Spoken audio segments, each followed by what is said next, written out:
In the days following the Christchurch massacre, where 40-plus people died at the hands of a lunatic who said he wanted to cause a global race war, he said he was creating a false flag to make people kill each other.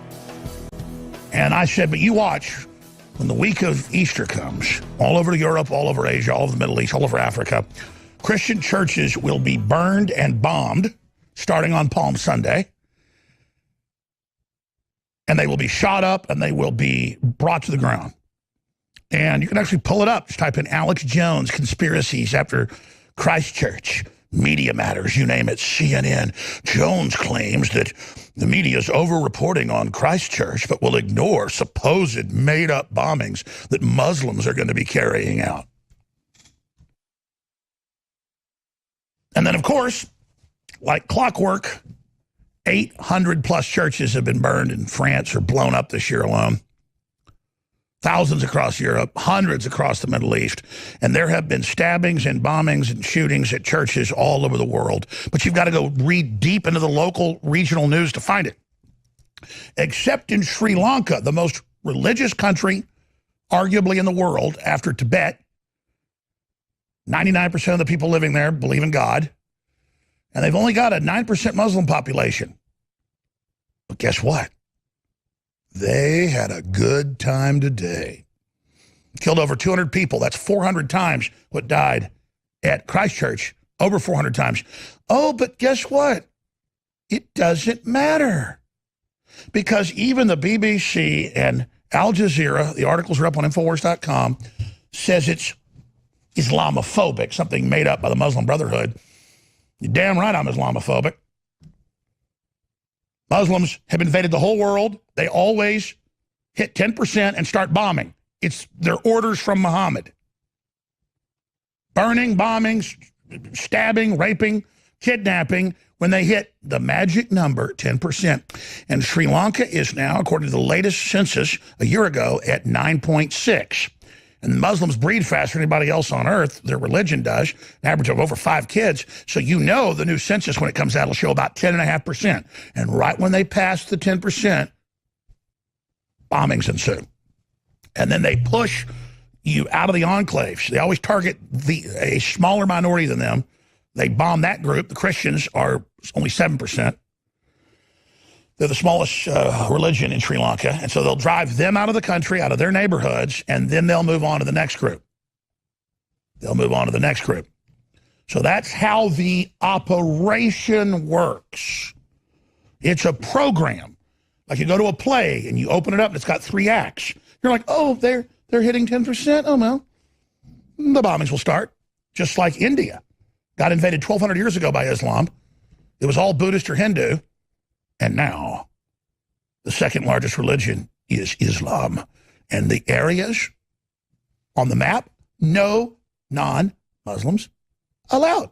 Because it's the religion of liberalness and the religion of peace. So there's an exact blueprint. When they hit 10%, they start burning your churches down and burning your cars and raping your daughters and burning your country down. But it's okay because it's liberal. And so there's been some reportage that 4 hotels got attacked and churches and people dining and inside churches. And in fact, viewer discretion is advised. But when we come back, we're going to roll some of the footage of the aftermath. It's up on Infowars.com. People with their arms and legs and faces blown off for you. And then we're going to show you the dirt bags who've reportedly taken responsibility for it that the media is coddling. Oh, don't say their names or show their faces. It's Islamophobic. That's right. So just daily calls to prayer, everyone in solidarity with Muslims after what happened in Christchurch. Sure, that's fine. I agree. But now, not a word. Where are the Muslims decrying this attacks? Don't hold your breath. Ladies and gentlemen, it is Easter. Sunday, April 21st, 2019. And there have been churches burned and desecrated and bombed all over the world from Europe to Asia today. Hundreds and hundreds are dead. And only in the Sri Lanka case, because it's 400 times bigger than the Christchurch massacre, are you getting and seeing any reportage on this. Bombs detonating inside churches, inside hotels, splattering people all over the walls, blowing their arms and their legs off. Viewer discretion advised. If you're a TV viewer, remember we are a radio show, also simulcast on television on many TV stations across the country and at Infowars.com/show. But remember what I said over and over again when they were having calls to prayer, not just here, but all over the world after the tragic New Zealand attack that killed 49 people. And we were hearing that Christianity and white people are inherently evil and the greatest terrorists, and that Islam is peaceful. And I'm like, thousands of churches blown up a year, hundreds blown up a year in the Middle East, firebombed 800 plus, bombed or burned down in France, and there's almost no coverage of it. And I said, you watch. You come Palm Sunday, right through Easter, there's going to be bombings and shootings and killings all over the world. And there were. But almost no coverage of it except for Sri Lanka because it was so spectacular. But just your run-of-the-mill, couple people shot, stabbed, church burned down. No coverage of that. I mean, we can show you hours of footage of crosses being torn down in Egypt and churches being blown up. This is what goes on. But, oh, it gets worse. Al Jazeera, BBC, and others are saying that if you report the name of the alleged Sri Lanka suicide bomber, let's show folks a document cam shot of this evil-looking dude, that you're being Islamophobic because Islam did not do this. That's right. Islam is the religion of peace. Media downplays Sri Lanka Islamic bombing that killed 400% more people than Christ Church. Infowars.com. Get it out. See it for yourself. It's also on newswars.com. Easier to spread that. It's not censored as much. A river of blood. Secretary of State Mike Pompeo says several Americans killed in Sri Lanka Easter bombing massacre. 5 Brits among 207 killed in Sri Lanka church and luxury hotel bomb attacks. Here's some of the last pictures tweeted out before these sweet families were blown limb from limb. How dare those evil Christians in peace, 7% of the population, live and breathe. They'll be pushed out of their areas soon enough. Bloody Sunday, Sri Lanka Easter church.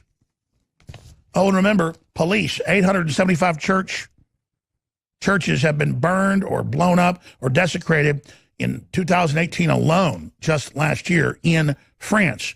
Oh, but don't investigate Notre Dame, even though the architect that rebuilt it 10 years ago said, old oak doesn't burn like that. It's almost impossible to light.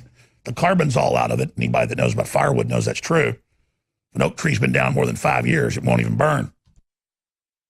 But people don't seem to understand that. And there's a lot of witnesses that said some bizarre behavior was happening inside the church. But who knows? Maybe it's leftist. They caught a leftist philosophy professor with cans of gas inside St. Patrick's. Remember that? But that got almost no coverage. Had the lighters, had the gasoline sloshing out. And, of course, they have now charged him with planning to turn St. Patty's Cathedral into a Roman candle. You can also pull up maps online, again, of the religious makeup of Sri Lanka, one of the most religious nations in the world. And you can see, again, the last census, Muslims were approaching 10%, Christians approaching 7%. And you can notice that the Christians live right up against the Muslims and will now be pushed out by the sword, following the edict of Allah. That is in the Quran. Everything inside the House of Islam is the House of Islam. No one will be tolerated. Outside the House of Islam is the house of war, the house of the sword, the house of submission or death.